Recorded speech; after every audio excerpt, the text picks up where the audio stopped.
The length of time a person they can wipe over their socks, according to the ulama in Mecca and Medina, is 1 day and a night for a person that's a resident, and 3 days and a night for a person that's a traveler. And when it starts, this is what Sheikh Ibn Uthaymeen says, is when the first person first wipes over his socks. In other words, not when he puts the socks on in a state of wudu, but afterwards when he breaks the wudu, and then when he does the wudu and he wipes over the socks, that's when the start happens.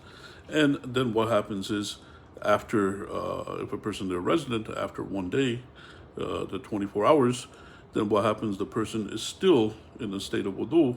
It doesn't cut off the wudu because the time ends, and it's still in a state of wudu until that person breaks the wudu. Then the person is no longer in a state of wudu, and he can no longer wipe over the socks again.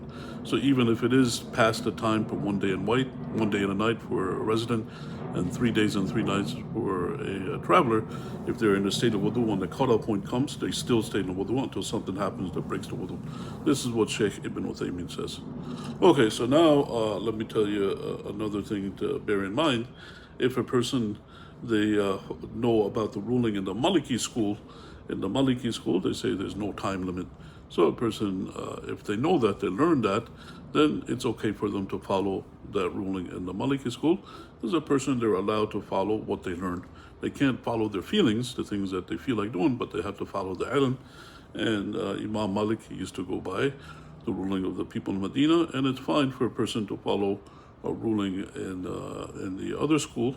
Just like with the Sahaba, if a person, they learn something from one Sahaba, they go to another Sahaba, they learn from the other Sahaba, and what they learned, they can follow either one of them. That's what's allowed to do.